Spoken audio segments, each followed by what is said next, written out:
que se ha venido generando, en gran medida por el financiamiento y el apoyo que han dado los gobiernos a los bancos en diferentes países del mundo, y el consecuente manejo de la deuda pública que se ha proyectado, controles para el 16 más o menos.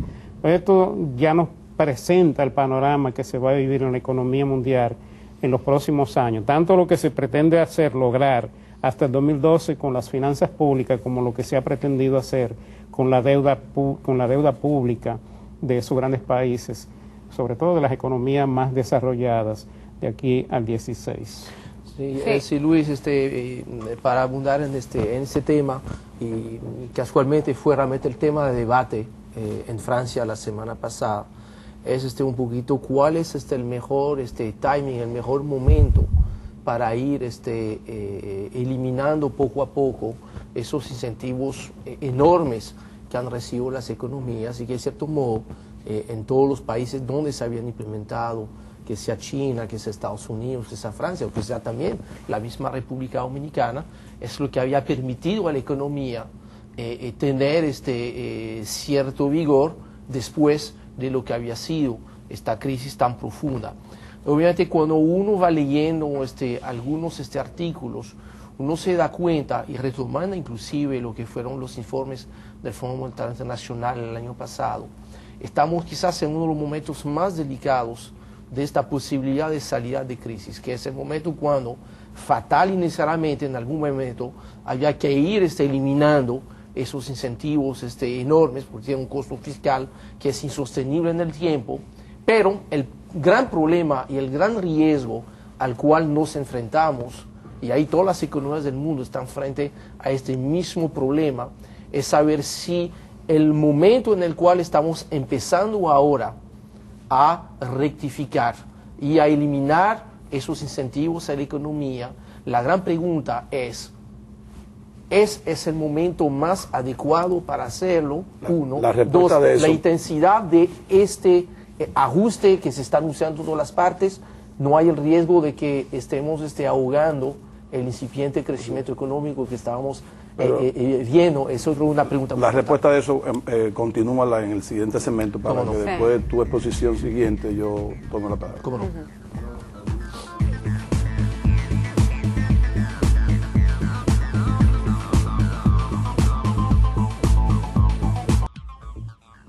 Bien, estamos de regreso con la segunda parte de su agenda económica del día de hoy, salida de crisis, consecuencias del G20 y cómo compatibilizar el rigor fiscal para evitar crecimiento de las deudas y reactivar la economía que todavía en algunos países, especialmente los países europeos, todavía quizás no se ha podido notar la recuperación tan franca como lo hemos podido ver en China, obviamente, y de cierto modo también en los Estados Unidos, aunque pudimos observar la semana pasada que en su tercera revisión de la cifra de crecimiento del primer trimestre, la economía de los Estados Unidos ha crecido apenas, si se puede decir, un 2.7%, que es una cifra que obviamente es mucho mejor que lo que vimos en el año pasado. Sin embargo, no deja de ser una cifra un poco tímida versus lo que se acostumbra a ver, especialmente después de una crisis tan profunda como esa. Yo quise traerla a todos ustedes para que vean que realmente eso es el tema de análisis y de discusión, especialmente en Europa, esta pelea entre lo que es el rigor que están para los cuales están buscando los ministros de Economía. Es este titular, ese es el periódico de Francia, el diario económico que se llama Les Echos, donde en su edición del día jueves de la pasada semana mencionaba Christine Lagarde es el Vicente Bengoa de Francia. Es crecimiento versus rigor. El debate está ahí, y yo creo que es el mismo debate que todos los países están teniendo ahora. Hemos visto cómo los incentivos fiscales han tenido, con grados diferentes de éxito, han tenido un impacto en la economía. Ha devuelto algo de crecimiento económico, pero del otro lado, obviamente, otros están viendo y no sin razón, obviamente, un poquito de alarma en el sentido que con la crisis de la deuda soberana, como tú lo mencionaste, Luis, lo que inició en Grecia, lo que se vio en el caso también de España, con los países llamados PIGS, Portugal, Irlanda, Grecia, España, el hecho de que obviamente ustedes no pueden disminuir el peso de la deuda si sigue acumulando déficit, porque básicamente a la larga el monto del déficit es igual al monto del aumento de la deuda, y más aumenta la deuda, más aumenta el riesgo de esta deuda y aumenta los déficits. Entonces, el punto es saber si es posible disminuir los déficits provocando este mayor crecimiento económico, porque eso es lo que permite recuperación de los ingresos, o si es mejor hacerlo, como parece ser la vía que está buscando Europa básicamente, reducir drásticamente los gastos del Estado a un punto tal de que algunos están diciendo, mucho cuidado, pudiésemos estar ahogando el poco crecimiento que ya se está notando en Europa. Pero sobre todo, por ejemplo, mira, si extrapolamos esa discusión a la economía dominicana, sucede lo siguiente: el motor del crecimiento debe descansar en el sector privado. Sí.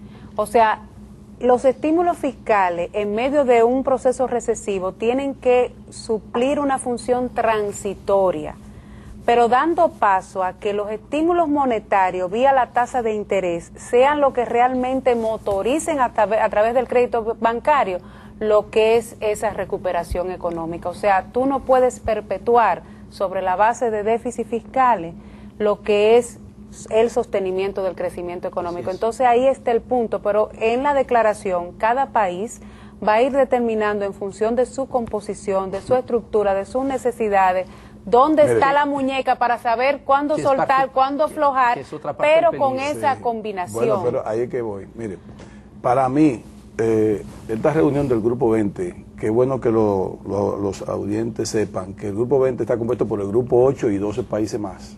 ¿Está bien? O sea, el Grupo 8 se puede calificar como el grupo de los países fuertes del Grupo 20 y el otro grupo es grupos emergentes. Pero eso no es más que una demagogia más.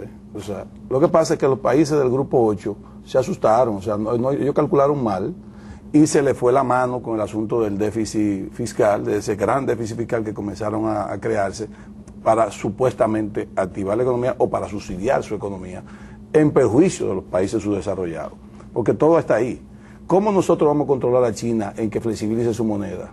¿Cómo nosotros vamos a controlar a China para que haga un aumento del gasto social, que fue lo que se le sugirió? Se le sugirió que a los países emergentes hagan un mayor gasto social y una flexibilización de su moneda. Pero todos sabemos lo que es flexibilizar la moneda, y China no lo va a hacer. O sea, China ha dado pininos en estos días. Está bien, pero China no va a hacer, China va a hacer lo que le dé la gana. Porque en el año 1987, un senador norteamericano le dijo: el gobierno norteamericano tiene que prestarle más atención a China que a Rusia. Lo digo así mismo. Va a ser China y el resto del mundo. China, el problema de China va a ser peor que el problema que hemos tenido con Rusia en 30 años, en 40 años. Y no lo vamos a poder controlar. Lo dijo hace 23 años.